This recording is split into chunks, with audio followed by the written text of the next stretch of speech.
Museu do Santos Futebol Clube, entrevista Orlando Duarte Figueiredo, São Paulo, 29 de março de 1999, entrevistado por José Santos Matos e Fábio Franzin. Orlando, boa noite. Boa noite. Queria começar a entrevista pedindo para você falar o seu nome completo, local e data de nascimento. Orlando Duarte Figueiredo, local de nascimento Rancharia, Estado de São Paulo, 18 de fevereiro de 32. E Orlando, você podia dizer o nome e a atividade dos seus pais? Bom, meu pai era português, minha mãe também, vieram para o Brasil. Meu pai foi comerciante, trabalhou numa firma do tio dele, João Jorge Figueiredo, primeiro Belém do Pará, depois São Paulo, e foi como aventureiro para uma região que não tinha nada. E minha mãe da casa, do lar, uma senhora do lar, português, os dois já falecidos. Eles vieram casados de Portugal? Vieram casados de Portugal. E meu pai veio para trabalhar aqui. E depois veio a minha mãe, ele morou no Rio, morou aqui em São Paulo, morou em Cornélio Procópio, mas ele se situou em Rancharia. Ele ficou em Rancharia, teve filhos em Rancharia e viveu a vida dele em Rancharia. E a atividade comercial dele era o quê? Bom, ele teve uma casa de vendas gerais, aquelas casas que vendem tudo, aqueles armazéns do interior. Em 33 e 32 ele resolveu vender tudo que era no centro da cidade e nos levou todos para Portugal. E nós voltamos um ano depois porque ele voltou para fazer outras coisas. Meu pai tinha isso, foi para Cornélio Procópio quando ele comprou um hotel ali no Ar do Ramo, tinha um restaurante, depois foi com um restaurante do cinema de Santo Anastácio.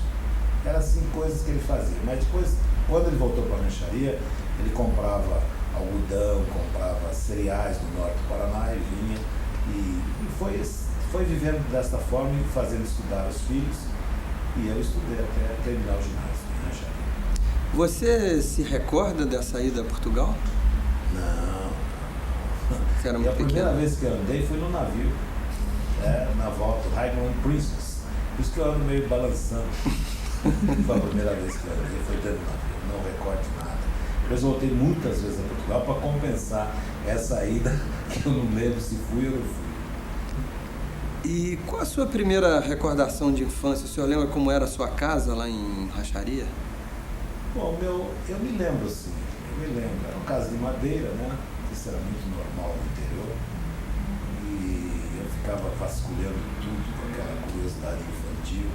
Mas meu pai mudou umas 5 vezes na própria cidade de Rancharia. E eu fui acompanhando essas mudanças, cada vez era mais curioso, mais interessante, né? Mas eu não punha de lado as coisas que eu fazia, que eram aquelas malandragens infantis, né? Aquela criatividade, quis fazer um túnel para fazer um laboratório secreto, quase morri lá dentro. Um túnel na terra? Um túnel na terra, tipo assim, fundo aqui, ali eu estava fazendo o lateral, aquilo desabou, me puxaram e me salvei. Depois eu comecei a ler a Passarola lá do Passarola. É um avião primeiro do padre Guzmão, que é de Santos, né? E resolvemos tentar fazer aquilo. Tinha coisas mais absurdas. Aí coisas que aconteciam, mas nunca esqueci do futebol, que jogava, o basquetezinho no ginásio, e o avião. Porque Rancharia, o estado todo, não tinha as estradas que tem hoje. Então, o transporte era trem e avião. O primeiro voo que eu fiz, uma série de outros, infindável, graças a Deus, foi num DC-3 de Rancharia, São Paulo. Uma empresa que não existe mais, Natal Transportes Aéreos, que foi depois comprada pela Real. Mas a cidade no interior, ela tem coisas que uma cidade grande é incapaz de possuir. Você tem uma liberdade total, terra quente, pé na areia, queimando o pé, jogando qualquer tipo de bola no meio da areia, chegando todo sujo em casa e tomando a bronca da mãe, claro. Minha mãe detestava futebol, horrível futebol, meu pai já ligava. Depois, aí tem as aventuras de você subir árvore, comer o dia inteiro, manga, laranja, e começar a acompanhar. Eu acompanhei no começo mais o futebol do Rio de Janeiro. Tinha a Nacional do Rio, que entrava forte, era uma coisa terrível, de forte. Não acompanhava tanto São Paulo. Então eu fiquei vascaíno. Meu pai também era vascaíno, nós éramos vascaínos. E era aquela coisa muito curiosa de meu pai me informar, que eu ia pro jogo. Ia pro jogo, depois criei um programinha lá no serviço de alto-falantes. E ele falava pro povo que andava no footing, né? Dando informações esportivas, tinha um programa de tango. Depois veio a rádio local, a escrever no jornalzinho que meu pai chamava Folha de Alface, o jornal Folha de Alface. E tudo isso no campo de jogo, tinha japonês, uma cidade com muito japonês, e eu fui jogar beisebol também. Beisebol é um jogo muito inteligente, eu gostei de acompanhar o beisebol.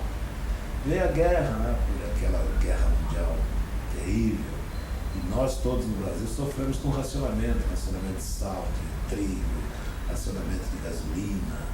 Muita gente não acredita que teve isso no Brasil. E o pão era o pão de guerra, o pão de milho.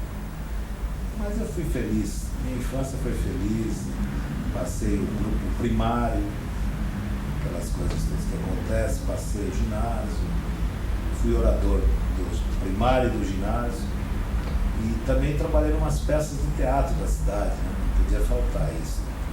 Fiz um Pedro Moras Artes, a Vozinha, o secretário de Sua Excelência, fiz a minha experiência teatral e continuei fazendo rádio, que o rádio veio, ZYV7, Rádio Difusora de Rancharia. Tinha uma voz meio fraca ainda, mas depois foi ficando forte. E de Rancharia saiu, Ferreira Martins, que veio para Bandeirantes, ele trouxe para São Paulo, e vieram os jogadores polacos, swing, uma opção de gente. Mas naquele tempo, para ser sincero, o jogador de futebol era olhado como um marginal. Se ele chegasse, se a mulher chegasse em casa e falasse, pai, estou namorando um jogador, minha filha, você não entra mais aqui, porque você é um vagabundo e tal. Não é. Tempos, época, ninguém ganhava tudo. Hoje as moças ficam analisando os contratos para ver quem é um bom partido. Mas, muita coisa. Senhor Orlando, mas o futebol entra na sua vida primeiro pelo rádio ou pela brincadeira da bola? Não, entra pela brincadeira da bola. Mas eu comecei a brincadeira me levou a ouvir o rádio também, acompanhar e torcer, quando jogava Paulista contra o Carioca, Brasil jogando, Flamengo, Vasco, Cascão. Depois comecei a acompanhar de São Paulo, Corinthians, Palmeiras, São Paulo, Santos. Santos era time baixo, né, naquela época. Não, ele tinha uma tradição, todas suas glórias, mas o Santos, antes do Pelé, depois do Pelé, ou antes do 55, depois do 55, é outra história. Foi assim que o futebol entrou de tal forma na minha vida que eu vim para São Paulo para estudar medicina.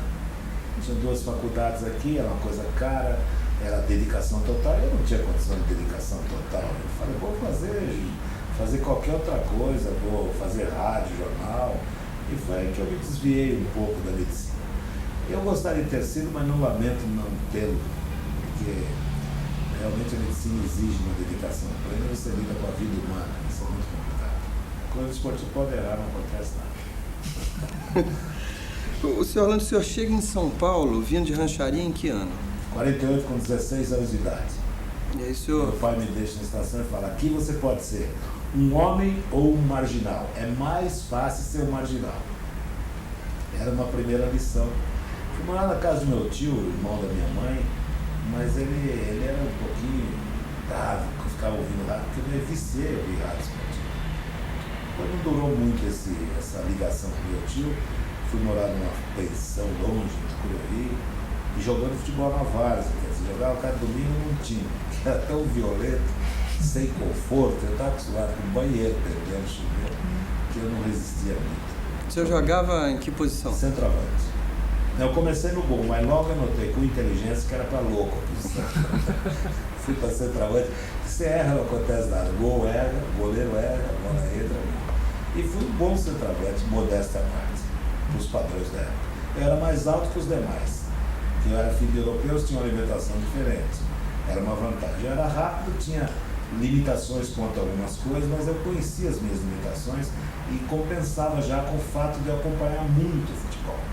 Eu tinha um interesse pela técnica do jogo, pela técnica individual e pela tática do jogo. Me interessava. Então foi fácil jogar futebol.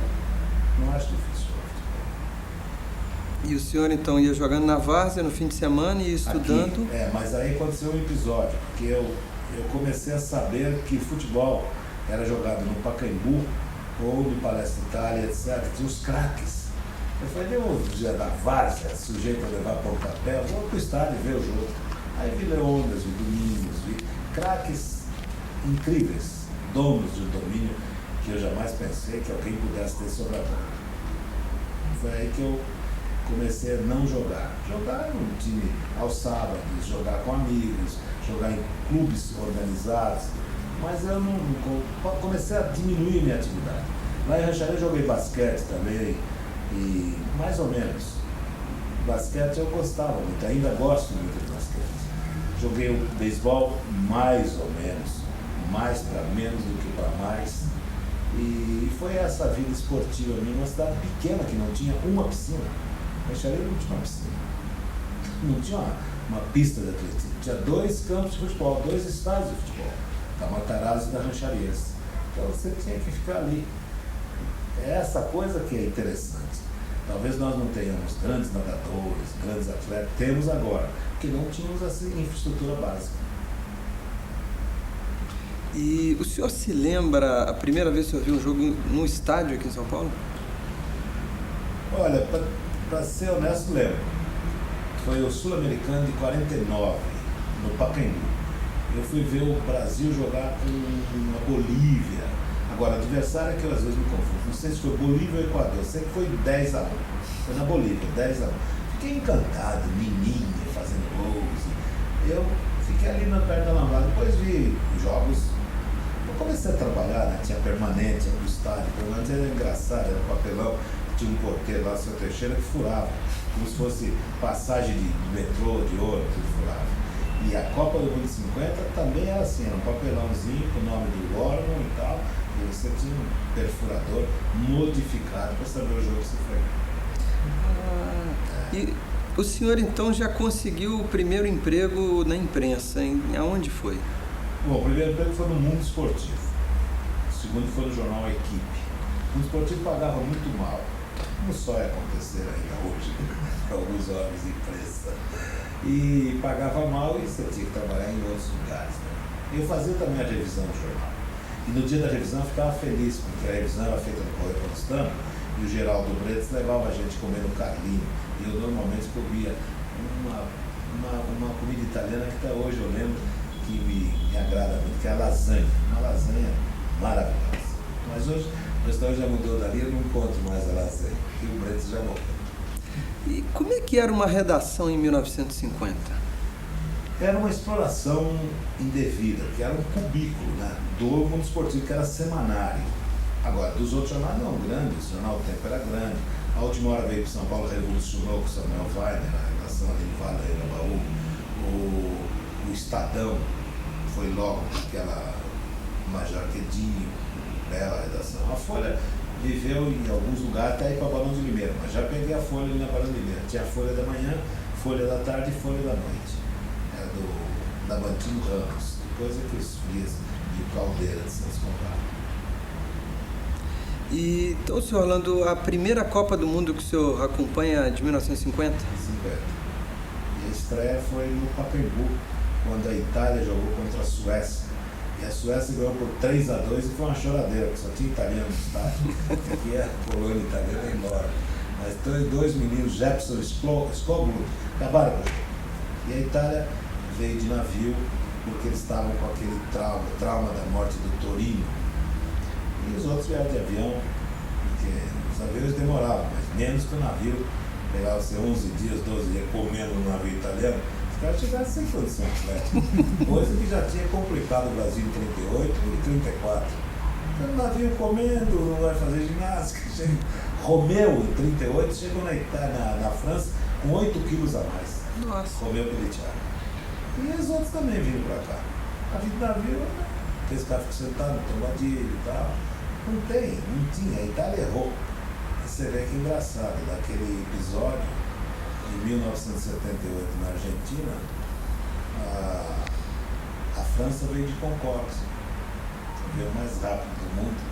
Um contraste espetacular. E a Itália foi ao Mundial de 38 de avião, que o Mussolini queria mostrar a força da Itália. São curiosidades mundiais que se perdem. Mas eu fui o primeiro, e o primeiro jogo foi Itália e Suécia, aqui em São Paulo. 50, Mundial. E depois, como é que foi a seleção brasileira? Bom, a seleção brasileira perdeu na véspera, né? A seleção brasileira era campeã fácil, porque ela tinha um grande time e tinha o fato de levar vantagem contra o Uruguai. O Uruguai entrou para cumprir, não tomar goleada, só isso. E eu digo que o Uruguai treinou aqui com a seleção universitária da FUP e perdeu. Era um time que tinha alguns grandes jogadores, mas tinha uma raça, uma fibra. E até os 13 minutos do segundo tempo, o Brasil ganhava de 1-0, só precisava do empate, 13 do segundo. Tomou um gol, você bateu, por causa de 200 mil pessoas, terminou o jogo, aquele fosso, era um monte de bandeiras, de fogos jogados ali sem estourar. Uma choradeira que eu nunca vi em estádio de futebol, uma choradeira. Mas perdeu na véspera por quê? Porque os políticos da época da eleição tiraram o time lá do Retiro do Espaço e levaram para São Januário. E aquela correria para tirar foto com o jogador, já o Flávio Costa era candidato também a vereador, e aquele calor desgraçado, o time perdeu. A concentração perdeu o jogo. Era melhor que o Uruguai, muitos furos acima do Uruguai. Tinha 200 mil pessoas mesmo no Maracanã? Olha, depois de 160 eles não contaram mais, porque era uma invasão total. O estádio se completou ao longo da competição, que aliás já aconteceu em 30 no Uruguai também. O estádio central não estava completo, não estava terminado. Mas não sei se 200, mas ficou por ali 185, né? Tem gente que nem viu o jogo, tinha aquela fileira humana, era gente organizada, tinha muita gente com paletó e gravata, é diferente, bem diferente. As épocas são outras.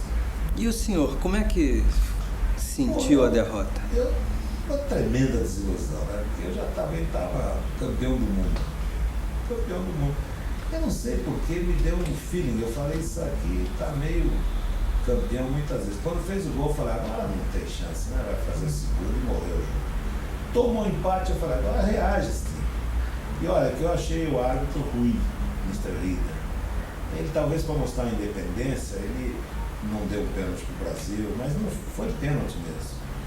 E os próprios jogadores do Uruguai reconheceram que foi um milagre. O Jules Rimet, presidente da FIFA, estava na tribuna e desceu para entregar o troféu. Ele desceu com 1-1 e não ouviu nenhum barulho do segundo gol. Ele já ia entregar para o capitão do Brasil o troféu. Ele falou, não, ganhou o Uruguai. Ele já virou para dar para o Uruguai. São coisas que realmente aconteceram. O futebol brasileiro tomou uma tamancada, mas talvez até tenha sido bom. Porque depois se organizou e ganhou 4 campeonatos. Ainda com relação a esse jogo, senhor, tem duas histórias que já ganharam uma dimensão quase mítica. A primeira delas é a história do safanão do Obdúlio no bigode. Não existiu. Você já respondeu, então. E a segunda é que o Barbosa teria falhado nos gols. O Barbosa não esperava o chute do Gija naquele canto, assim, daquele jeito, sem ângulo. É um dos maiores goleiros que o Brasil já teve. Acontece. O Brasil perdeu no detalhe, perdeu para um time que tinha o Schiaffino, que era bom jogador, o Obdúlio Varela, mas esse negócio que o Obdúlio deu, o Bigode era um cara fortíssimo. O Bigode errou na marcação do Gija. Se ele tivesse marcado cercando, ele não deixava o Gija. Olha o tipo do detalhe. O Obdúlio, olha, você vê que os uruguaios ficaram tão surpresos com o resultado que todos os anos depois da Copa iam 2 jogadores do Brasil ao Uruguai, convidados pelos atletas do Uruguai, para falar. O Obdúlio Varela, na noite do jogo, ele deu no livro dele que ele se achou numa cidade que era um verdadeiro túmulo. E ele ficou triste, falou que isso podia ser uma grande alegria, mas nós acabamos com essa alegria. São coisas que acontecem no futebol. Só o futebol tem essa mística, né, de fazer o país inteiro parar, mesmo sendo sueco, qualquer coisa. Bem, senhor Orlando, acaba a Copa de 50 e o senhor continua trabalhando na imprensa e já vai então caminhando para trabalhar em outros órgãos, né? Eu paralelamente eu era jornalista registrado, mas fui fazer jornalismo e depois direito. E continuei numa mudança de jornais, de rádio. Primeiro, minha base é jornalismo escrito, né? E no jornalismo escrito, dirigi a Gazeta Esportiva Ilustrada, da Gazeta. Minha passagem da última hora da noite, o tempo, foi num período de crise do jornalismo brasileiro. Eu fui para a Gazeta Esportiva, a Fundação Casper Vicente. E lá Era um jornal especializado, bem ao meu feitio. E tinha arrojo. Viajei muito pela Gazeta Esportiva. E era aquele, você falou de redação. A redação simples, mas já muito maior que os outros. Em cima funcionava a Rádio Gazeta, no outro andar a Gazeta, que era o jornal forte na época. E eu comecei a trabalhar em edições de jornais e revistas internacionais. E também em jornal fiquei na Gazeta Esportiva. Fiquei, aí começou Rádio Bandeirantes, Rádio Record, Rádio Pan-Americana, e foi esse ciclo de emissoras. Né? E depois fiz trabalhos especiais para emissoras do exterior, BBC, Rádio França Internacional, Voz da América. E comecei televisão, que é o estágio do aparecimento da televisão. Na televisão, o maior trabalho meu foram 18 anos que eu trabalhei na TV Cultura e cheguei a ser o diretor-geral da empresa durante 3 anos, dirigi acumulativamente jornalismo e esporte. E foi bom como experiência profissional. Trabalhei na Globo, fazendo boxe e esportes amadores, 3 anos. Trabalhei no SBT no Mundial de 90, no Mundial de 94 e no Mundial de 98. Trabalhei esses são os básicos, né? O básico Globo, o SBT e na Record tinha um período em que eu estava na rádio e eu também fazia televisão. E eu fiz nesse período 8 Jogos Olímpicos, 8 competições olímpicas, fiz 12 mundiais de futebol e fiz mundiais de automobilismo, basquete, tênis, vários esportes. Eu gosto de todos os esportes. Você já ficou mais horas no ar do que na terra? Já. Muito mais. Exagerando, né? Mas que eu voei muito, voei do DC-3 ao DC-10, até ao D-10, eu voei todos os aviões americanos, até o Concorde francês, os aviões ingleses, aviões russos. Voei muito, graças a Deus, meio de transporte que destroçou com as distâncias, né? Que era no passado uma coisa aventurosa. Eu falava assim, vou ao Rio de Janeiro, você vai ao Rio de Janeiro, você vai ao Rio de Janeiro, meia hora volta e está conversando. Eu vou a Nova York, um dia volta no outro dia. Então, o avião evoluiu bastante, foi bom. Pra você ter uma ideia, em 1952 eu fui fazer Paulistas e Gaúchos em Porto Alegre, fui de DC-3, dei 4 horas sem escala, eu e um monte de jornalista. No ano seguinte eu fui a mesma Porto Alegre de Vicons, 2 horas e 20. No outro ano, eu fui a Porto Alegre em Caravelho, 1 hora e 15. Eu ficava assim, isso aqui está evoluindo demais. E foi mesmo. Hoje a televisão está aí mostrando, né? Não tinha televisão. A televisão começa no Brasil a crescer depois de 52, 53, porque o negócio era rádio e jornal. A televisão começou em 50, com a Tupi, mas tinha poucos aparelhos e era uma coisa começando. Essa é a aventura. Senhor, o senhor está falando do início da televisão. Como é que era o senhor acompanhou o início das transmissões esportivas pela televisão? Acompanhei. Teve até aqui o Ari Barroso transmitindo, que ele fazia o gol com uma gaitinha. Sabe? Ele era muito engraçado. A televisão foi... O pioneirismo é caro. Fazer a transmissão do Rio, São Paulo, você tinha que fazer links na Serra da Cantareira, vários para debater daqui para lá, de lá para cá, para chegar. E foi um Brasil e Inglaterra, que foi uma expectativa imensa. Conseguiu chegar a imagem do Rio para cá. Então a gente com satélites. E eram transmissões com equipamento, câmeras pesadíssimas, lentes que precisava virar para ganhar outra dimensão. Que eram as lentes francesas, alemãs, japonesas, as compensações próprias. Você tinha que dar uma compensação no ganho da imagem, do som. Quer dizer, a evolução é tão fantástica que a cada instante que nós falamos aqui já está evoluindo. É uma tecnologia muito avançada. E como é que era então nos anos 50, o senhor chegando para cá, rapaz ainda, como é que era o panorama da crônica esportiva em São Paulo? Quem eram as pessoas que se destacavam? Bom, tinha alguns assim que ficaram muitos anos se destacando, né? Jota Júnior, Aurélio Campos, Ari Silva, grandes figuras, o Geraldo Bretas, Geraldo de Almeida, Wilson Brasil, nós tínhamos Edson Leite, Pedro Luiz, São Paulo ficou forte em rádio esportivo. E o rádio esportivo teve concorrência, então surgiram várias equipes transmitindo futebol. Isso também foi para o interior, para as cidades, criaram-se equipes de Limeira, Piracicaba, Campinas, rádios fortes internacionais. Então, o jornalismo esportivo que tinha na Gazeta Esportiva muitos redatores, repórteres, tinha o esporte, o Estado tinha página esportiva, Diário da Noite, a Última Hora Esportiva. O Wagner lançou aqui a Última Hora Esportiva, que era um jornal dele, mas só de esporte. Eu trabalhei lá, escrevia boxe, pugilismo. O senhor fez uma longa carreira na Gazeta Esportiva. Que ano que o senhor entrou? Eu entrei, você deve ter notado, porque eu anotei depois no papel para ver onde eu estava e onde eu estive. 55? Não. Por aí, 55, por aí, é verdade. E fui sair em 90 e poucos. Eu fiquei muitos anos lá e foi bom.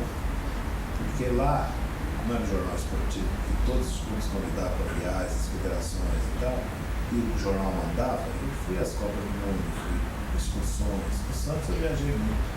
O Santos, o Palmeiras, o São Paulo, mas muito mais para o Santos. Muito mais. O Santos eu fui à África, fui à Europa, fui à Ásia, fui à América. Eu vi muita coisa do Pelé que me encantou. Eu, aliás, brinco com muitas pessoas. Depois de ver tanto o Pelé, a seleção húngara, Botafogo, o Vasco, o Palmeiras, a seleção alemã, não devia ir mais no estádio. Pelé mostrou todo o arsenal de arte como um avante. Falam que ele foi o maior jogador do mundo, ele foi o maior avante do mundo. Porque não jogou no gol, não jogou de zagueiro, jogou no meio campo, jogou no gol uma vez. Ele tinha aquela mestria, aquela categoria da improvisação no ataque. Eu sempre disse que o Pelé seria campeão de boxe, campeão de atletismo, campeão do que esporte que ele fosse, que ele aderisse a esse esporte. Ele tinha, por exemplo, uma visão grande angular. Ele tinha a visão de enxadrista, que tem os 3 lances futuros. Então, quando ele subia, ele já tinha fotografado todo aquele lance. E magicamente parava a bola no peito enquanto o outro estava descendo da subida.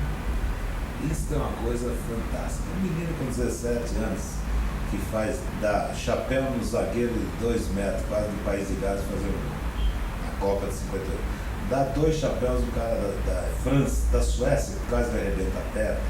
É um atrevido, irresponsável. Aliás, o Brasil ganhou 58 porque tem um monte de irresponsável. Garrincha, Pelé. E o Pelé foi sempre uma figura assim, diferente jogando. Ele tinha raça, ele não olhava além da linha divisória do campo. Se você tivesse ali, fosse amigo dele, não te via. Mas o campo estava delimitado. Tudo. Acontecia que ele esquecia parentes, amigos, tudo.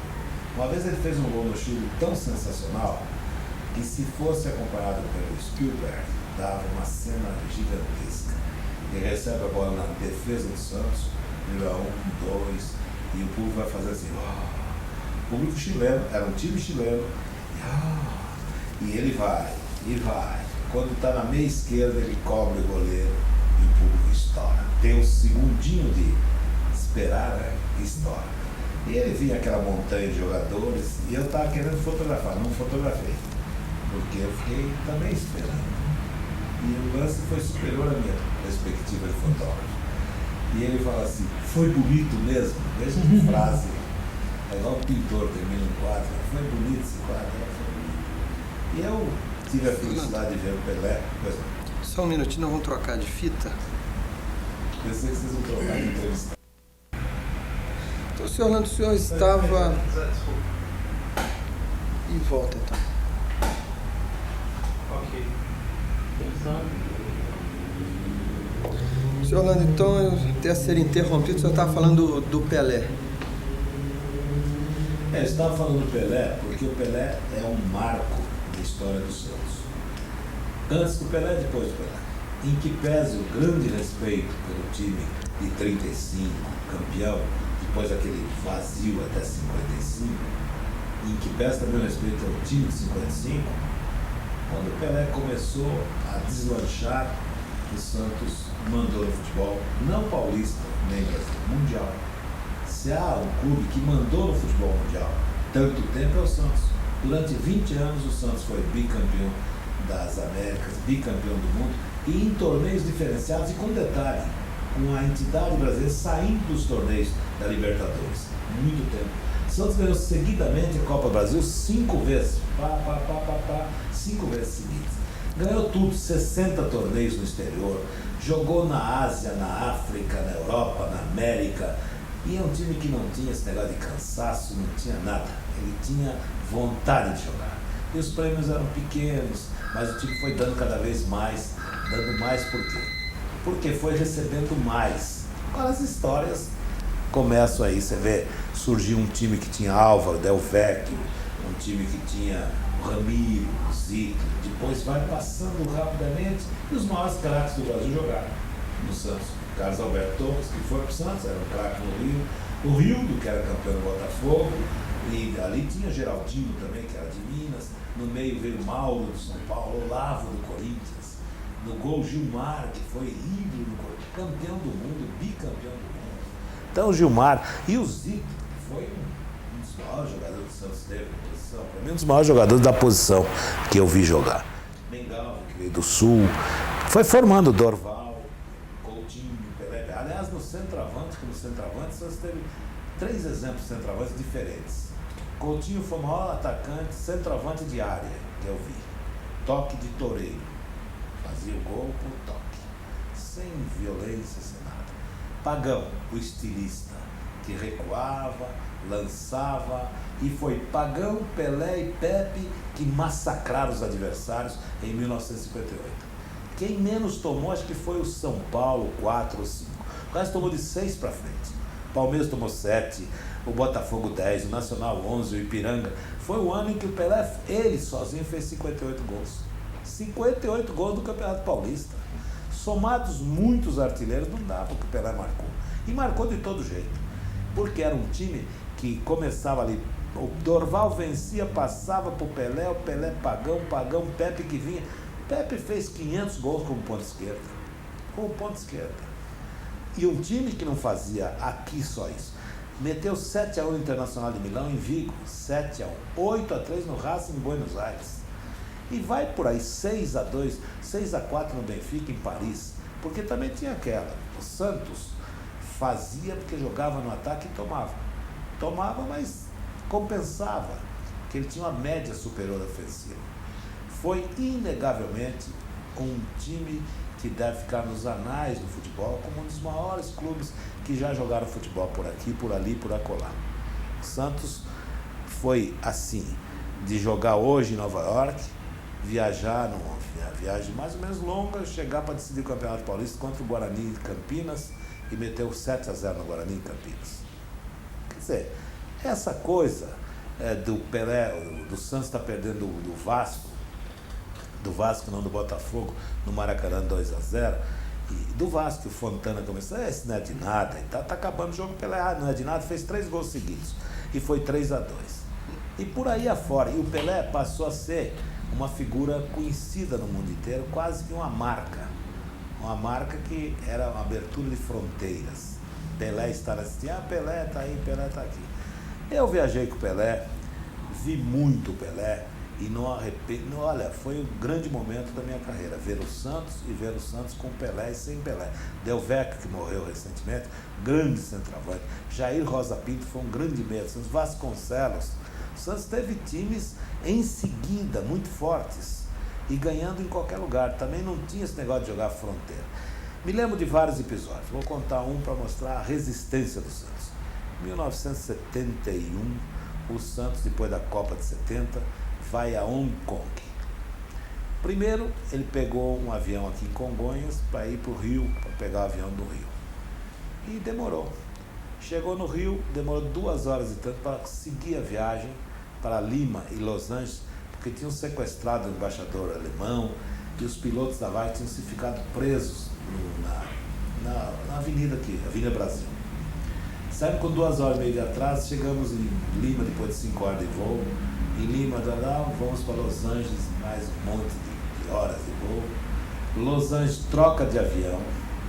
O Santos viaja para Anchorage, no Alasca, de Anchorage, Tóquio, chega em Tóquio, troca de avião, primeira vez que eu vi um 747, eu falei, isso aqui não vai voar, muito grande.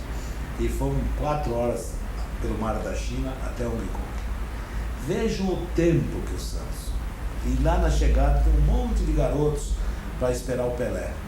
E mesmo assim o Pelé recepcionou, falou com todo mundo.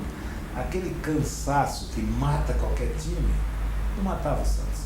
Que no dia seguinte o Santos jogou uma seleção de Hong Kong, que tinha um futebol inglês mais bom, mas de Hong Kong. O Santos ganhou de 4-0.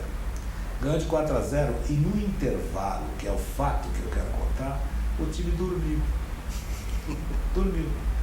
O Júlio Mazei não falou nada, o Antônio Fernandes, para deixar o time descansar um pouco. Descansou, voltou, continuou. Jogou 4 partidas em Hong Kong, ganhou as 4 partidas em Hong Kong, com absoluta autoridade. E voltou. A mesma viagem longa. Vai somando as horas. Eu sei que foram umas 36 horas para lá, que ninguém mais sabia que dia realmente era. Por causa do fuso horário, era uma confusão. Isso é um episódio. Há um outro episódio na África. O Santos jogou contra o Senegal, ganhou. Jogou com Costa do Marfim, ganhou. E nós estávamos indo de Costa do Marfim para a cidade do Congo-Kinshasa. Tinha que parar em Douala para trocar de avião. Mas quando o Santos tinha que fazer uma paragem na Air Afrique, no DC-8, em Gabão, em Cotonou, tinha que descer e estava um temporal incrível. E eu tenho um pavor de temporal. Pelé não está nem aí. Aí o avião arremeteu 2 vezes. O avião é jato, grande, lotado. Quando o avião conseguiu aterrissar, o Buglé, Toninho e outros queriam descer do avião. Embora, o Pelé deu uma bronca nele, o Zito também, eles ficaram, levantamos o voo, mas já perdemos a conexão a jato em Douala, nos Camarões. Que nós íamos pegar um avião a jato ali. Outro avião, né? Chegamos lá, o avião já tinha ido embora. Aí como resolve com um avião misto, cargueiro e tal, francês, que ia para Congo-Kinshasa. Nessa história toda, nós chegamos de manhã, Congo-Kinshasa, o jogo era à tarde. Não é Congo-Brazzaville, não é Kinshasa, que era o Zaire, Congo-Brazzaville. E eu só sei que eu estou sentado na primeira fila com o Pelé. É de noite, na África, aqueles tropical, você vê um cebejo relampejando, outro relampejando, mas está indo bem. Aí uma hora abro o olho e vejo um motor, que era turbo, parado. Eu virei para o Pelé e falei, ó Pelé, tem um motor parado. Ele estava meio dormindo e falou, mas você é mecânico? Não. Você é piloto? Não, você dorme. Você vê ele e o Pelé falando isso para mim, eu falei, então eu vou dormir. Descansei, desceu o avião, nós fomos para o jogo à tarde. Mas foi dormir no hotel, não foi nem ninguém desintoxicar. Eu nem sabia o que era isso. Chegou no estádio, nós estamos ali, o time do Brazzaville correndo demais. Tinha crianças desde as 5 horas da manhã no estádio, jogo à noite. E o árbitro meio patriota deixava dar pancada no Pelé, deixava. E eu estava sentado na tribuna de honra, e o Toguinhó do Jornal do Brasil pode confirmar. E o presidente chamou o ajudante geral e falou, olha, vai em francês, vai falar para o árbitro que se ele continuar a deixar caçar o Pelé, eu vou mandar prender. E eu vi o cara descer, papá, foi lá, daí a pouco ele, pênalti pro Santos. Mas foi pênalti mesmo, pênalti abriu faltar, ganhou o Santos. E nesse dia também aconteceu um outro episódio. Eu fui ao telégrafo, porque naquele tempo era telégrafo, hoje é tudo fácil. E cheguei no telégrafo, tá lá, o Judo Efemé, hoje é fechado. Bati, eu também. Chegou um cara, Judo Efemé, mas por quê? Porque joga aqui, falou em francês, Jouer ici le roi de futebol. Era feriado nacional, jogava o rei do futebol. Eu falei, mas nós estamos com a delegação do rei. Ah, é? Abriu para a gente passar o telégrafo. Isso aqui mágica, o Pelé. Pelé é essa figura que ganhou com o Santos. E o Santos tem hoje time com o nome dele no México, ganhou torcida, que a garotada se encantava. Eu vi um jogo do Santos no Pacaembu, que o Santos ganhou do Palmeiras 7-6. Foi um jogo fabuloso. Você podia falar um pouquinho desse jogo? Que é um jogo O jogo famoso foi um na jogo história. noturno no Rio-São Paulo. E o primeiro tempo terminou Santos 5, Palmeiras 2. Mas no segundo tempo, Altafini Mazzola virou o jogo, fez 6-5. Ele virou com o time do Palmeiras. Começou a jogar fantasticamente. Mas nos últimos lances, o Pepe fez os 2 gols que deram ao Santos a vitória por 7-6. Mas é inenarrável o jogo. Um jogo Palmeiras-Santos com 13 gols e com essa variante de gols, essa variante de espetáculo. O Pacaembu ficou louca e muito bom. Eu acredito que esse é um dos melhores jogos que eu vi na vida. Outra vez nós estávamos lá em Paris com o Santos jogava o torneio de Paris e jogava contra o Benfica, era a decisão. Em 50 minutos, 45 mais 5, o Santos fez 5-0. Aí entrou um negro no time do Benfica, estreando. 1, 2, 3. Que começou a olhar pro cara, esse cara. E papai se esforçaram, fizeram o 6º. Terminou, quem era o cara? Eusébio. Estava estreando no Benfica e fez 3 golaços. E o time do Santos era assim, ele variava o jogo. O Zito uma vez ficou doente na África. Eu acho que ele teve febre amarela, malária, tinha febre de 42 graus. Ele não jogou, fomos embora para a Itália e depois para a Alemanha. E na Itália, na Alemanha o Santos jogava com o Bayern de Munique. E o Zito fora. E o Bayern está ganhando o jogo de 4-2, 3-2. No intervalo, eu vejo o Zito descer. Ele foi no vestiário, foi a camisa. Como a camisa? Camisa. Meteu a camisa e entrou em campo. O Santos ganhou de 4-3. Numa jornada dele. Vamos lá, crioulo, que ele falava crioulo. Vamos lá. E o time ganhou tal moral, porque o sujeito tinha tido febre, estava doente, e entrou em campo como um grande capitão, o Santos ganhou. Então são essas coisas que não dá para passar de outra maneira. O Santos tem essa fibra de ter uma jornada longa de títulos conquistados, uma jornada longa de grandes craques, uma jornada longa de presidente. O presidente ficou muitos anos com a tia Jorge Cury, ficou muito tempo. Depois há um outro episódio do qual eu participei também, que foi no Chile, quando morreu o Moran. O Moran ficou ruim na noite e tal, morreu lá no Chile, chefe de delegação, tinha sido jogador do Santos, era o diretor de futebol, vice-presidente, padrinho de casamento do Pelé. Foi uma bomba. Alguém precisava segurar essa barra, porque o Santos estava disputando um torneio internacional. E vamos voltar, e daqui, pode voltar. E eu falei, não voltem. É a pior homenagem que vocês estão prestando ao morto. Vocês não podem voltar. Vocês têm que jogar. Ah, mas eu sei, né? Eu falei, não, vocês não podem voltar. Bom, resultado.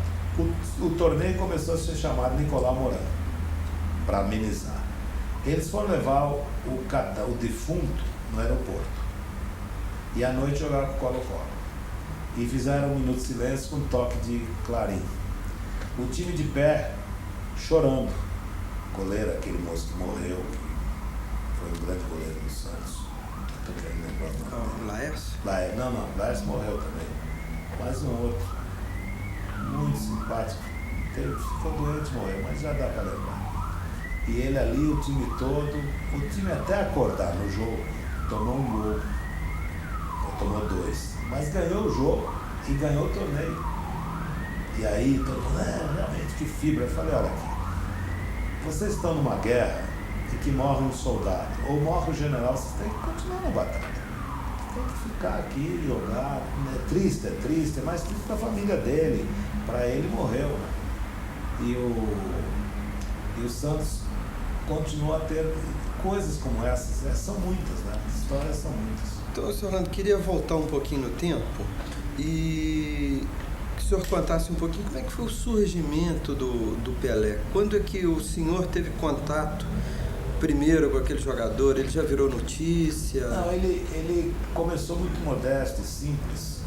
E um dia até ele estava na redação da Gazeta Esportiva para receber um relógio com um dos jogadores da seleção. 58. Não, um dos jogadores da seleção da semana. Ah, tá. Ele tinha essa coisa de jornais, e ele estava como um prendedor de gravata, largão, gravata, é um capial como eu. E eu falei para ele, rapaz, do jeito que você está jogando, você vai ser um grande jogador. Até hoje me arrependo de ter falado isso, porque era o óbvio, né? Ele já era um grande jogador, ele estava querendo adivinhar mais. Mas ele passou a ser um grande amigo meu. Eu nunca fiquei muito ao lado dele, porque há muitas pessoas que rodeiam esses astros, e eu nunca me preocupei com isso. Eu sou amigo dele, nos identificamos, saímos agora. Em qualquer lugar que a gente se encontra, nós temos uma relação de amizade. Eu fiz um livro, Pelé o Super Campeão, que ele deu depoimento para mim. Eu pegava lá na chácara de Nicolau Moran, na casa dele, e depois me concentrei e escrevi o livro. Mas eu estou sempre atento, como um biógrafo, né? O de Placar fez uma matéria e esqueceu que ele tinha uma filha chamada Jennifer, do casamento com a Rose. Eu liguei para lá e falei, vocês esqueceram da Jennifer? Ah, é? Falei, Kelly, Edinho e Jennifer. Ah, nesse Placar agora. É, nesse Placar agora. Então, agradecer muito o Leão Serra. Eu não sabia, mas tem que registrar certo, porque afinal de contas, o primeiro negro que chega a ministro nesse país, um homem que fez cinema bem, que ele vê da Vitória, uma beleza de filme, foi John Ford, fez novela, fez música, fez uma música que até foi gravada pela Elis Regina.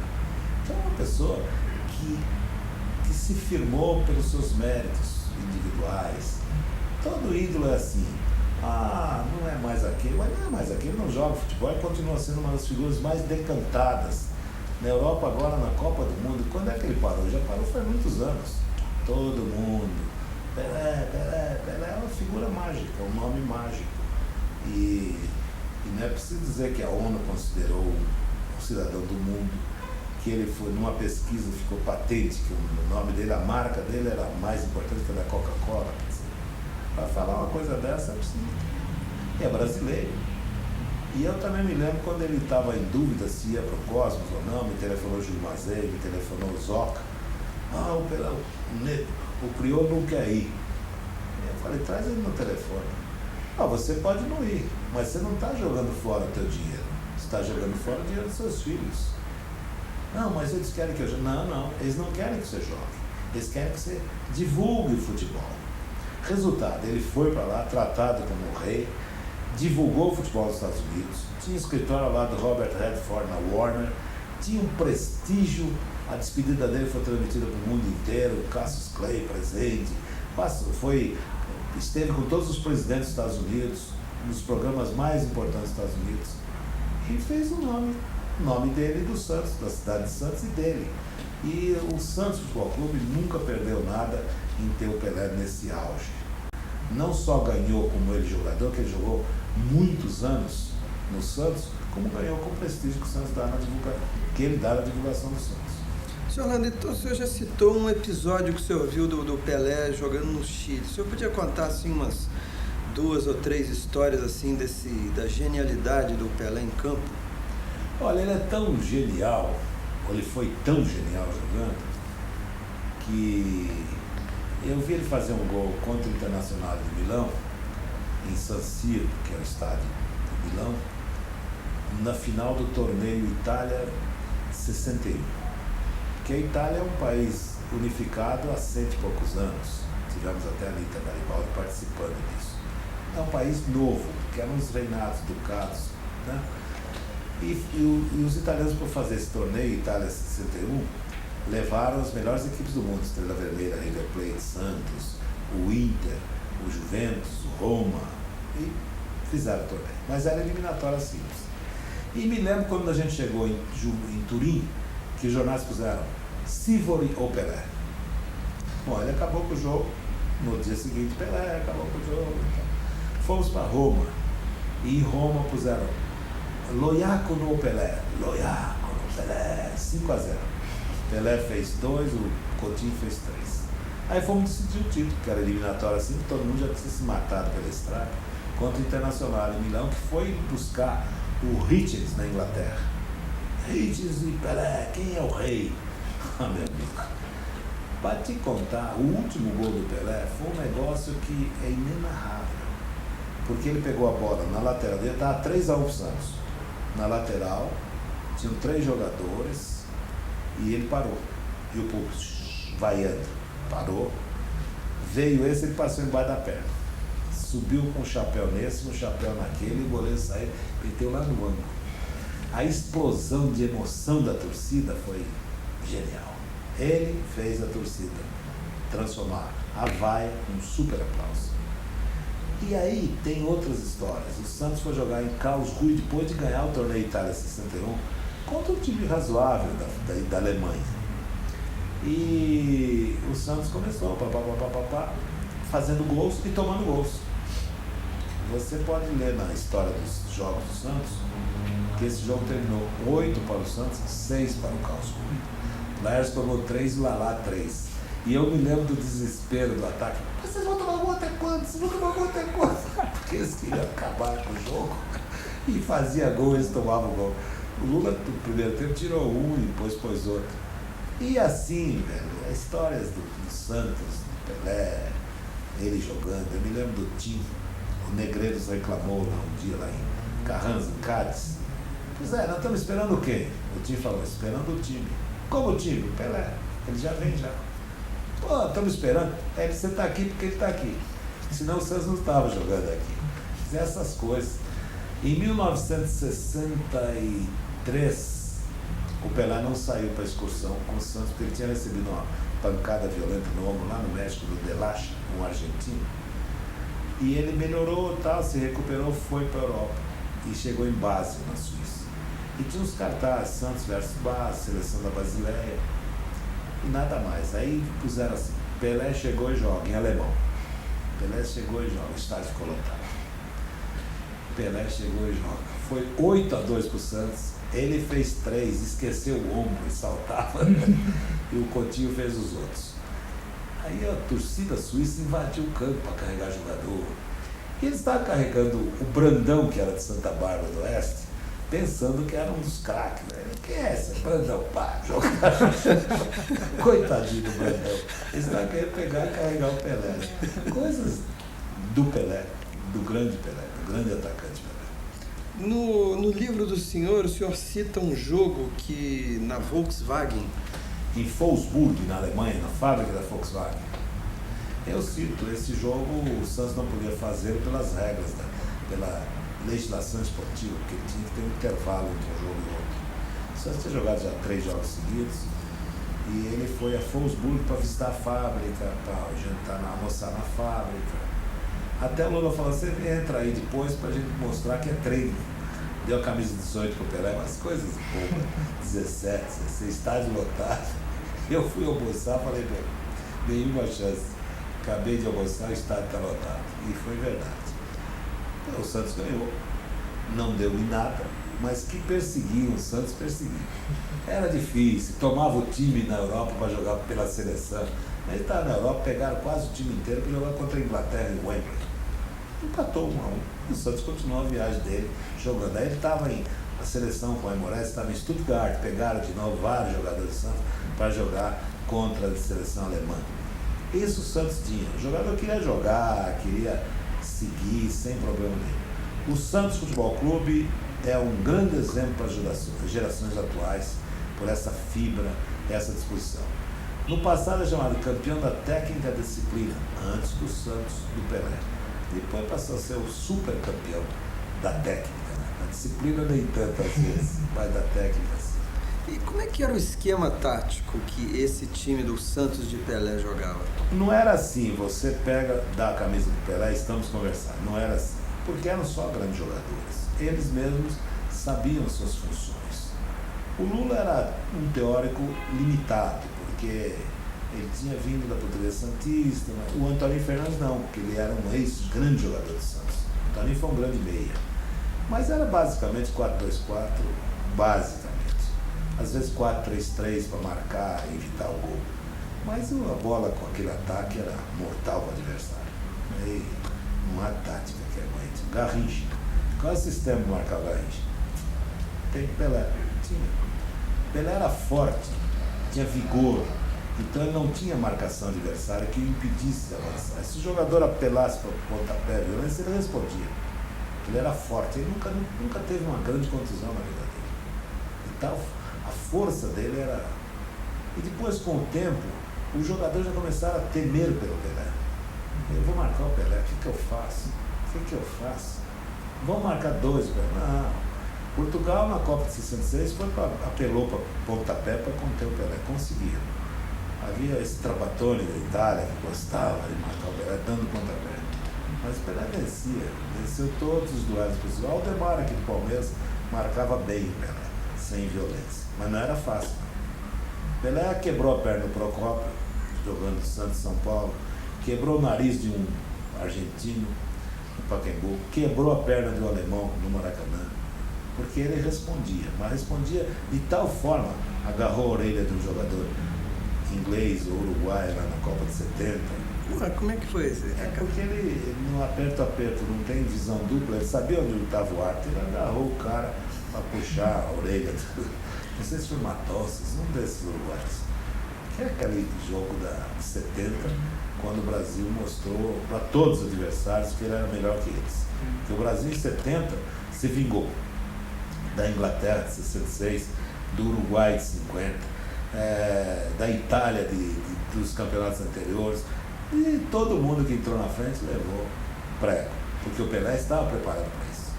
Ele disse a mim que mesmo que morresse um parente na véspera do jogo, ele não voltava ao Brasil. Ele queria voltar campeão do mundo. E foi o grande condutor da Copa. Ele foi o grande condutor da Copa de 70. Como o Garrincha em 62, quando o Pelé se contundiu. Em 58, todo mundo sabe a história. Ele era garotinho, mas com Didi, Garrincha, Djalma Santos, Newton Santos, Zito, era um timaço. O maior time que o Brasil já montou. A Copa de 58. Não é de 70. E tem sempre uma polêmica que a entrada do Garrincha e do Pelé na Copa de 58 se deveu a quem? Em 58? Não, o Pelé só não foi como titular no começo porque ele se contundiu no Pacaembu no jogo treino com o Corinthians. Ari Clemente deu uma entrada nele violentíssima. E ele só viajou porque o Dr. Paulo falou, ele vai viajar, mesmo que não jogue. Porque o Dr. Paulo sabia que ele ia se recuperar. Quando ele se recuperou, ele estava pronto para entrar, no lugar do Vavá ou no lugar do Altafini. Quando se machucou, ele entrou. Aí não saiu mais. Garrincha, o Joel, do ponteiro do Flamengo, era. Mas os próprios jogadores que jogavam Garrincha, Newton Santos, Didi, falaram, Viola, o Dr. Paulo, esse rapaz quando entrar, mata o adversário. E também mata. O Garrincha era inemarcável. Não tinha essa história. Ele saía, mas saía com uma velocidade que já deixava para trás o marcador dele, o João. Todos, do mundo inteiro. O João era terrível. Era o irresponsável. Parecia o Cantinflas. É isso aí. Então, vamos...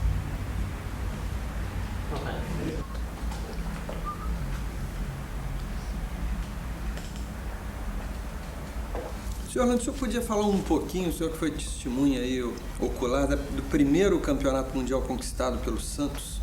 O campeonato era diferente, porque você tinha jogos contra a equipe na Europa e jogos aqui. Contra o Benfica, o Santos teve problemas lá, aqui, mas foi ter uma partida inesquecível para muitos. Pelé diz até que foi uma das melhores que ele disputou. E o Estádio da Luz estava lotado e o Santos fez 5-2. Mas não fez 5-2. Ele matou um adversário que tinha Coluna, tinha o Zé, que era um timaço. Né? O time de Portugal era já um campeão europeu, né? Um time forte. Esse foi um torneio, essa foi uma partida inesquecível do Santos. Agora outra Copa, o Santos ganhou na decisão contra o Milan. Ele perdeu lá em Milão 1-0, uma partida normal. Podia ter ganho, mas perdeu. Aí veio para o Maracanã jogar em novembro de 63 e foi uma partida no dia 13 de novembro inesquecível, a partida que levou o Santos à final. Porque o Santos chovia torrencialmente, ele não pôde usar alguns jogadores, inclusive Pelé, e o Zito, e o Santos e o Milan também não pode contar com o Dino Sano. E estava ganhando o Milan. Aí o Pepe rigorosamente acabou com o jogo. Chutes fortíssimos. E o Santos ganhou de 4-2, vai para a decisão. Decisão no mesmo Maracanã. E aí o Almir, o pernambuquinho, realmente, na minha opinião, um pouco além do preparo físico, ele perturbou muito os italianos. E um pênalti marcado pelo Juan Brossi, pênalti existente, cobrado pelo Dalmo, deu ao Santos o título. Nas duas oportunidades o Santos mereceu. Eu digo mais, se tivesse disputado mais torneios, o Santos teria ganho mais 2, 3, 4 campeonatos mundiais e 4 Libertadores. Houve um período que a CBD brigou com a Confederação Sul-Americana e não queria brasileiros disputando a Libertadores. O Santos foi prejudicado, porque ele tinha time para ir ganhando de todo mundo e ganhar esses títulos. Hoje, então, seria mais fácil pelo sistema adotado. E, senhor Orlando, o senhor acompanhou também as Libertadores que o Santos venceu? Libertadores teve uma curiosidade para ser destacada, foi aqui na Vila Belmiro. O Santos hostilizou o árbitro, foi um jogo longo. Contra? Começou num dia, Penharol. Começou num dia, acabou na madrugada do outro e não acabou. Porque o árbitro, para sair livre da Vila sem apanhar, ele pôs que o Santos ganhou 3-2. Mas na súmula, ele pôs que o Santos não ganhou. E aí o Santos teve que disputar em campo neutro uma decisão. Foi ao campo do Boca Juniors na Argentina e ganhou 3-0.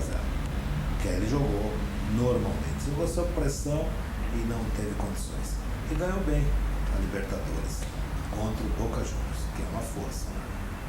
E na minha opinião, naquela época, na grande época, o Santos ganharia também 8 Libertadores. Tinha mais time que os outros. Ele disputou hexagonal, pentagonal, quadrangular no Chile, que tinha sempre no começo do ano, e ganhou de todo mundo, sempre, do River Plate, do Racing, ganhava do Colo-Colo, Universidade do Chile, Universidade Católica, ele ganhou da Tchecoslováquia, logo depois da Copa do Mundo de 62, seleção da Tchecoslováquia, por 6-4 no Santiago. Você pode pegar os jornais daquela época, está lá, foi um jogo do sonho. A partida também inesquecível. Então ganhou 6-4. A mesma seleção com Lala, Popular, Masopust, que tinha chegado em segundo lugar na Copa de 62. Uma equipe muito forte, o Santos. E o Santos ganhou, nos anos 60, 5 brasileiros. Seguidos. E quer dizer, hoje essa estatística não vale. É a Copa do Brasil. A estatística não vale para muita coisa quando se lhe interessa. Quando não interessa, vale. O Flamengo, por exemplo, não é campeão brasileiro. O campeão brasileiro de um ano aí foi o Sport do Recife. O Flamengo se negou a jogar com o Sport. E dá os títulos, 2 títulos. O Santos ganhou 5 campeonatos da Copa do Brasil seguidos, mas indiscutível. Na última ele ganhou do Bahia, na Fonte Nova, por 6-0. Lá na Fonte Nova. E o senhor considera que já era um campeonato brasileiro? Se não tinha o outro, só tinha de seleções. Também acabaram com as seleções. Quando São Paulo ganhou 5 seguidos. Quando São Paulo foi pentacampeão brasileiro, acabaram com todas as seleções. Não interessa mais. Não interessa. O Santos foi prejudicado, sim, num período de uma política meio enviesada, sabe? O Santos tinha dificuldades em sair para jogar, porque faziam 1000 exigências para o Santos. E o Santos escapava entre um jogo e outro, escapava, jogava 2, 3 partidas e voltava. Santos, aí quando ele começou a ser encarado como um verdadeiro embaixador do futebol brasileiro, amenizaram a carga. Mas para convocar, eles convocavam o time todo do Santos, o time todo do Botafogo, que na época eram grandes equipes e formavam uma seleção. Então o Pelé era convocado, o Pepe, o Dorval, convocava o Gilmar, todo mundo. E convocava com os do Botafogo. Então o Santos ficava inviabilizado para jogar partidas dele, Santos. Foi um período difícil para o Santos, para ser respeitado nesses termos. Eu sou um clube profissional que tem que ganhar dinheiro em dólares, trazer dólares para o Brasil e jogar o futebol. Então é que quiseram aproveitar do Santos e o Santos teve que ceder em muitas ocasiões. Ruim o futebol brasileiro. E o senhor é um biógrafo do Pelé.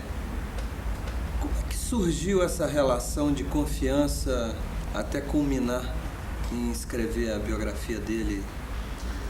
Sabe que confiança, segundo dizia um farmacêutico em rancharia, não se compra. Ganha-se com o tempo. Adquire-se. Eu não procurei me aproximar de nada. Eu era crítico esportivo, aplaudia, respeitava, não dava ele não me dava prioridades, nem eu queria. Então eu ajudava os outros, como disse, facilitava a entrada de jornalistas estrangeiros para falar com ele, ajudava até na tradução muitas vezes, mas sem nenhum interesse, nenhum. Uma vez ele falou para mim, você não quer ser meu secretário? Eu falei, não, eu sou jornalista. Às vezes ele me telefonava e falava assim, olha, eu tenho que mandar um dinheiro aí para ajudar a tirar a mudança de um cara que está aí, a mudança está parada. Olha, eu tenho que dar uma cadeira de roda para um cidadão aí, você pode fazer isso para mim pagar? Ele demorava para devolver o dinheiro. E eu brincava com ele. Ele chegou, eu estou com a Sanitária Santista, me dando um déficit de 10 milhões de cruzeiros por mês. Eu falei, você vai à falência. Mas como é que eu faço? Eu tenho funcionários empregados. Eu falei, indeniza os empregados, arranje emprego para eles com o seu prestígio e fecha. Foi assim que ele fechou a Sanitária Santista. E foi bom para ele, que era um buraco sem fundo. Na Copa de 74 da Alemanha, que ele não quis ir, eu fui o cara que mais instigou ele a ir, porque ele tinha condições de jogar. Foi uma festa no Hilton, eu falei, e a festa era preparada para falar para ele não ir. Eu não sabia, mas também não ia ser coadjuvante. E ele falou, você é meu pai, não me larga o pé. Eu falei, os amigos são para isso.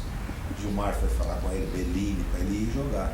Resultado, ele não foi, não jogou, ele foi como garoto propaganda da Pepsi, não jogou, comeu as unhas, ficou com desinteria, ficou mal, porque ele queria jogar. Com os anos passam, depois ele falou, você tinha razão. Eu falei, tinha razão, se jogasse 74, 78, se quisesse 82, porque você chega em cima da hora, joga, treina e joga. Você tem todos os recursos, tem a regra 3, você pode jogar no segundo tempo. Você tinha razão, porque os recordes existem, mas podiam ser mais largos, né? De jogar mais. E quando ele perguntava, o Santos quer reformar meu contrato, o que você acha? Acho que você deve pedir o que você vale. Aí nas excursões você deve pedir já uma participação. Me lembro até do dia, nós estávamos voando de Washington para Miami, parou em Fort Lauderdale, time temporário em Miami, e dentro do avião eu falei, o que você acha? Eu falei, acho que você tem que pedir uma parte da cota. Só existe a cota porque você vem. E outra, você deve pedir que, perdendo ou ganhando, os outros jogadores recebam um prêmio de vitória. Abriu os olhos, é verdade. E muitas perguntas assim que escapavam, né? Ele vinha com aquele jeitão desconfiado. Como ele viu que eu não queria nada dele, nem um cento, nada, ele falou perto da minha mulher, você não é enxerido, hein? Uma vez. Enxerido quer dizer, não é intrometido, não se aproveita. Mas muitas outras ocasiões ele sentiu que a minha amizade com ele era uma amizade por um cidadão. Nada uma amizade, eu vou me beneficiar, Pelé é ministro. Eu encontrei com ele e falei, senhor ministro. Ele falou, por que você me chama de ministro? Porque você é ministro, ou você não é ministro? Mas não precisa, preciso, em público preciso. Porque em público você é ministro. Eu tenho que respeitar o ministro. Agora, particularmente, Dico, Toca, Zico, Criolo, isso é outra coisa. Ele ri. É uma boa figura. Gosto muito dele. E olha, como é que foi o processo de você fazer o livro? Bom, eu tinha a ideia de fazer o livro, mas houve o seguinte, um advogado comprou os direitos de fazer capítulos na revista Placar e me contratou. Uma coisa assim, ele ganhou uma fortuna, eu ganhei um pouquinho. Mas eu escrevi para o Placar, que estava tirando 75 mil exemplares, passou a tirar 150, 13 episódios. Depois eu resolvi fazer o livro e falei, eu vou lançar o livro daquilo tudo, fica para você. E escreveu, então eu escrevo. Os direitos autorais são todos do Orlando Duarte, tudo bem. Lancei o livro. E ele falou, tá bom esse livro. E ele veio no lançamento, ficou ao meu lado ali autografando, e numa boa. E nunca, às vezes ele queria guardar qualquer coisa e mandava pra minha casa, guarda pra mim esse filme. Outro dia um cara ligou aqui em minha casa e falou assim, você tem aquele filme do Pelé feito pelo Fábio Cardoso, do coisa? Tem. Ele pediu, você pode dar? Claro, manda buscar e leva para você. Ele buscou, estava guardado, como ele queria. Fiquei muito amigo do Zoca, que é uma grande figura. Achei também que a família do Pelé, da Celeste, o Tondinho, foram sempre muito bons, porque nunca se misturaram. Eles nunca ficaram, eu sou o pai do Pelé, eu sou a mãe do Pelé. E essa formação dele, de saber que o pai foi um jogador com problemas, deu a ele essa preocupação de não ter resguardo financeiro. Então ele ficou um pouco muquirano, um pouco pão duro. Mas isso também não é meu problema. A verdade é que ele não vai passar nenhuma necessidade até o fim dos seus dias, nem os seus filhos. Porque ele soube ganhar e guardar. Senhor Orlando, você já está preparando um novo trabalho que envolve o Pelé. O senhor pode...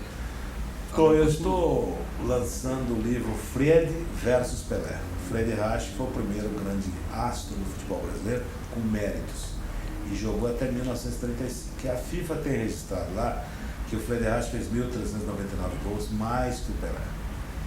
E eu, com o auxílio de um piauiense, Lorival, estamos provando nesse livro que não é verdade, sem diminuir os méritos do Fred, que tem até um chorinho feito pelo Pixinguinha em homenagem a ele, 1-0.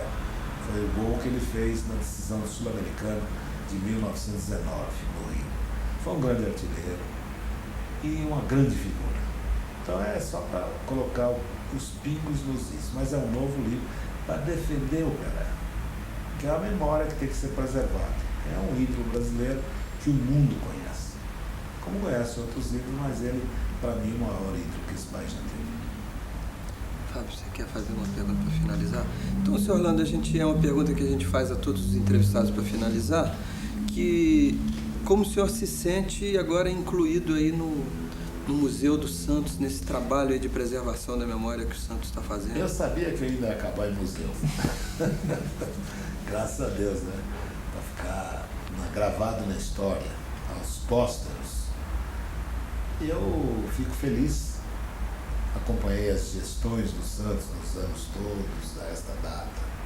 Só tenho que falar para gente do Santos que eu amo o Santos como instituição, respeito seus dirigentes, seus jogadores atuais nem sabem bem como foram os anteriores. Quando o Pelé parou, eu propus, mas acho que esqueceram para pôr um 10zinho de ouro na camisa. Agora vou propor para pôr aqui. Porque eu vi que quando morreu o Joey DiMaggio agora, todos os jogadores do Yankees de beisebol estão com o número 5 no peito, que era a camisa que ele usava. Então é uma maneira de falar, por que esse 10? Por causa do Pelé. Por que essa estrela? Por causa do Mundial. Por que essa outra? Para dizer a história, não é?